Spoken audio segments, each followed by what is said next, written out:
Hi there, Alex here at mixinglessons.com. In today's video, we're going to talk about DI boxes, and we'll talk about what they do and when you might need to use one. Before we dive in, I've got a free gift for you that I think will give you a big head start in your home studio.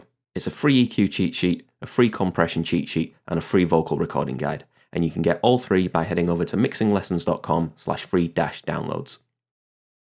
Right, so to understand what a DI box does and why you might need to use one, the first thing that you need to know is that things like microphones and acoustic guitars and keyboards all put out different types of signal. And those signals are different in terms of their level and in terms of something called impedance. Now, don't worry, we're not going to get overly technical. But what that means is that when you connect something to the audio interface in your home studio, it's important that you're connecting it to an input which is designed to receive that kind of signal.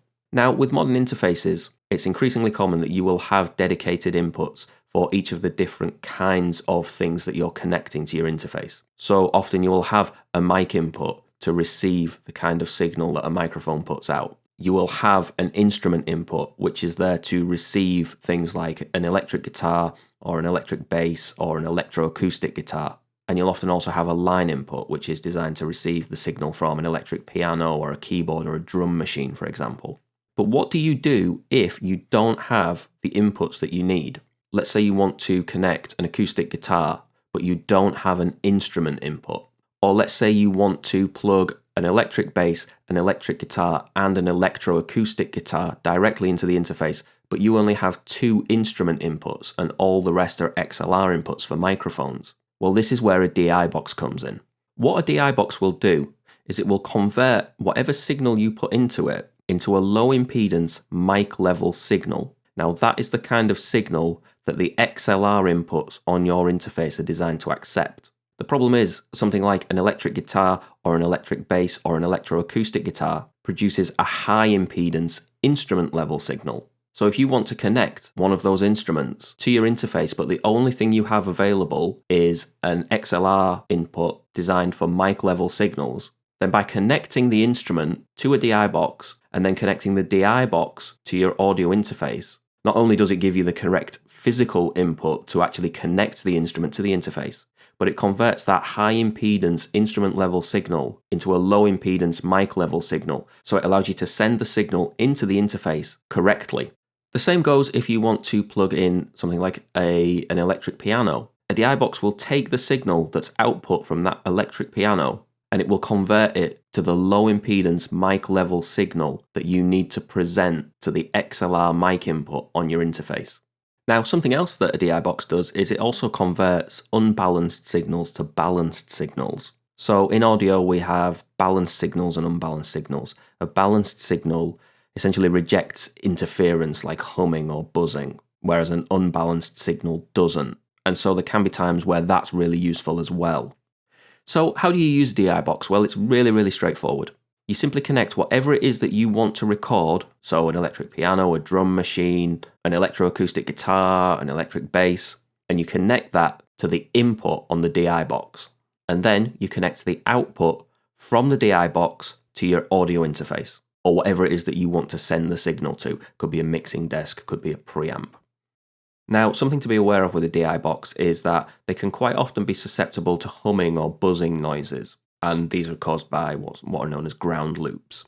If you experience that happening, most DI boxes will have what's known as a ground lift. So there'll be a little switch that'll say something like ground on it. If you flick that switch, it will break that ground loop and it will eliminate or at least reduce that humming or buzzing noise. Some models of DI box will also have a pad. So this allows you to turn down the level of the signal that's going into the DI box. So this can be particularly useful with active instruments, which can have a higher output than passive instruments. And so often you'll be able to choose between minus 10 dB, minus 20 dB, sometimes minus 40 dB, for example. Some DI boxes will also let you flip the polarity, so you can flip the phase of the signal that's coming out of the DI box.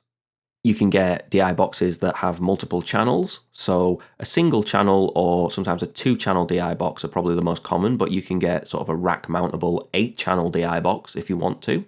And another little feature of DI boxes that can sometimes be quite useful is what's known as a throughput. So the throughput is an additional output on the DI box. And so it gives you the option to take two signals out of the DI box. One will be the low impedance balanced mic level signal that we've talked about, and the other will be the signal exactly as it's going into the DI box, so it will be unaltered. So one way that you might like to use this is, let's say you've connected a bass guitar to your DI box. You can send one copy of the signal straight into your audio interface, and you can route the other copy of the signal to a bass guitar amp, which you then might like to record with a microphone. And so that way you've got a clean recording of the bass guitar that's gone straight into your recording software, and you might like to use that with an amp simulator, for example. But then you've also got a recording of the part being played through a bass amp. And so you might like to use that so that you've got two different options, and you can decide whether you want to use the bass amp in the mix, or you want to use the clean signal and use an amp simulator. Or you might just want to blend the two together. So you might want to use the recording of the amp and then blend in some of the clean DI signal. So that's just another option that you have. So that's what a DI box does. They're very, very useful. For a lot of people, you won't need one. You'll already have access to all of the inputs that you need on your interface. But if you haven't, a DI box is the solution. So I hope this helps. If you've got any questions, please leave a comment and I'll do my best to help you. If you incorporate DI boxes into your recording process in your home studio, then please feel free to leave me a comment and tell me how you use a DI box. I'd love to know. Don't forget to head over to mixinglessons.com/free-downloads for your free EQ cheat sheet, your free compression cheat sheet, and your free vocal recording guide. Thank you very much for watching, and I'll see you next time.